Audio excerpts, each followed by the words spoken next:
A silent killer moved beneath the waves, and Russia never saw it coming. In the dead of night, in waters they believed were fully under their control, an unseen strike ripped through the fleet at Novorossiysk. Not from the air, not from the surface, but from below. One of Russia's most secure naval strongholds was left shattered. Their pride, their strategy, their sense of dominance, laid bare in a single moment. This wasn't a warning shot. It was a statement. Nowhere is safe. Even the sea has turned against them. A sea attack happened in Novorossiysk is extraordinarily bad for the Russians. It was one thing when they lost the ability to base their navy out of the Crimea. So they moved back to Novorossiysk because it was out of range of air attacks. Then air attacks started happening regularly earlier this year. Now we not just have a sea attack, but a sub-sea attack. There are any number of ways that that might have happened. Maybe there was a mothership involved. Maybe it was smuggled into Russia proper, and then the thing was dropped in the water and sent on.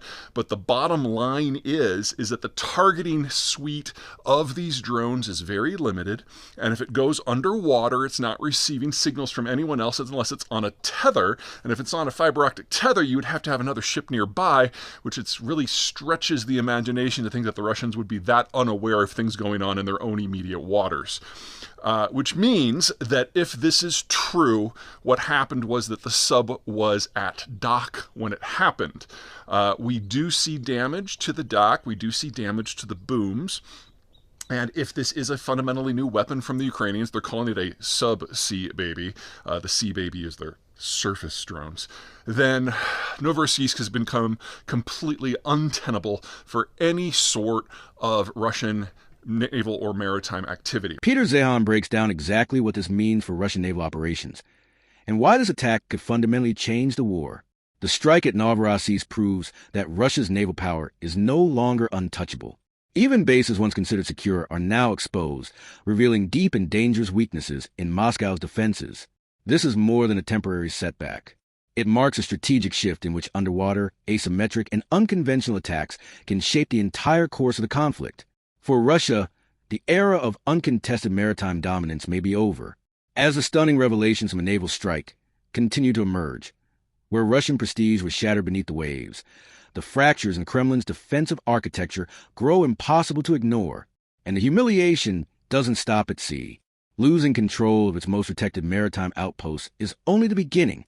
The threat is no longer confined to drones or daring raids. It now comes from above, from technology Russia once claimed was invincible.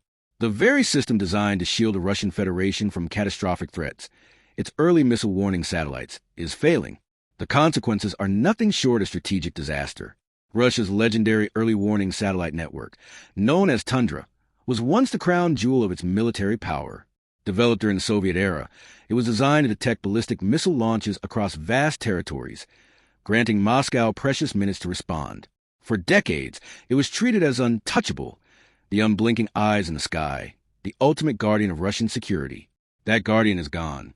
The Tundra system, once hailed as infallible, is collapsing. One satellite after another has gone dark.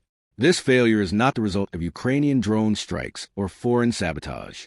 It is the product of Russia's own negligence, chronic mismanagement, corruption, and a decaying military-industrial base.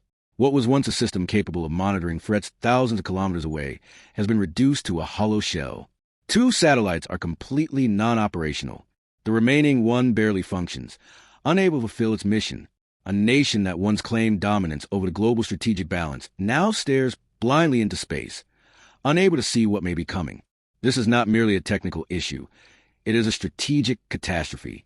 Without Tundra, Russia lacks reliable early warning of ballistic missile launches. Its air defense network, already stretched thin, is now dangerously compromised. Surprise attacks, conventional or otherwise, become far more plausible. The same state that once relied on fear and intimidation now finds its most critical layer of defense reduced to a ghost of past power. The repercussions extend beyond the battlefield.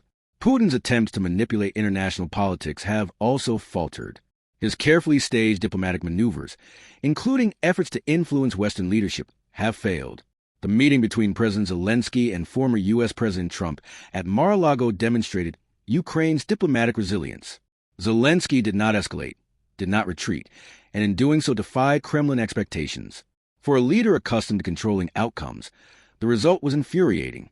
Putin's inability to bend diplomacy to his will expose another vulnerability, the widening gap between Russian bluster and real influence. In response, the Kremlin resorted to fabrication, accusing Ukraine of brazen attacks against Putin's residences, claims entirely devoid of evidence. Ukrainian military operations against legitimate Russian targets are routinely documented with video, photographs, and satellite imagery. In this case, there was nothing. The accusation was a transparent attempt to derail negotiations, shift blame, and justify continued attacks on Ukrainian civilians under the pretext of retaliation. The truth is simple. Ukraine did not attack Putin. The story was a charade, a distraction meant to buy time as Russia's internal systems continue to fail. The collapse of Tundra is emblematic of a far broader breakdown. Russia's military-industrial complex is riddled with corruption. Command structures are weakened. Critical systems fail one after another. Satellites malfunction. Drones expose gaps. Infrastructure designed to ensure dominance falters under its own decay. This is not gradual erosion. It is structural collapse. For Ukraine, the implications are enormous. With Russia's early warning satellites degraded, Ukrainian operations face a reduced risk of interception. The skies over Russia, once heavily monitored, are now partially blind. Combined with increasingly effective unmanned systems, this creates a rare strategic opening. Constraints that once limited Ukrainian action are dissolving. At the same time, the failure exposes Russia's contradictions. While publicly denouncing Western influence, the Kremlin is increasingly weakened by its absence. Ukraine, by contrast, benefits from Western intelligence sharing, satellite imagery, and real-time monitoring, support that now compensates for Russia's growing blind spots. Meanwhile, Russian citizens remain largely unaware of these vulnerabilities, shielded by propaganda that focuses on fabricated threats rather than systemic collapse. The timing could not be worse for Putin. Naval humiliation and the unraveling of the early warning system unfolded simultaneously, exposing both external and internal weaknesses at once. In modern warfare, defined by rapid strikes, cyber operations, and precision attacks, losing eyes in the sky is catastrophic. Every missile launch, every drone incursion becomes not just a tactical risk, but strategic embarrassment. Russia is now navigating blind, its ability to anticipate or respond severely diminished. This kind of failure erodes confidence within the military, the political elite, and eventually the public. When a nation cannot trust its early warning systems, it cannot trust its own security. And when leadership loses faith in its defenses, control becomes an illusion. Decisions grow reactive, defensive, and increasingly desperate. Ultimately, the collapse of the Tundra system is more than a technical failure. It is a symbol of decline, a once feared power now exposed by incompetence and neglect. Russia's military-industrial base falters. Its propaganda machine spins harder to conceal the truth, and its leadership scrambles to project strength as the foundations crumble. The skies above Russia, once considered impenetrable, now offer windows of opportunity. In modern warfare, those gaps are deadly, and their consequences will echo far beyond Russia's borders. Putin's empire perception, built on fear and technological supremacy, is cracking. Naval humiliation, diplomatic setbacks, and the failure of Tundra together paint an unmistakable picture. The Russian Federation is no longer invincible. Its enemies see the weaknesses. Its allies recalibrate. And the world watches as the myth of omnipotence erodes under the weight of mismanagement. This is not just news. It is a turning point. What was once a symbol of strength has become a warning. Even the mightiest systems collapse when neglected, and the balance of power shifts when they do.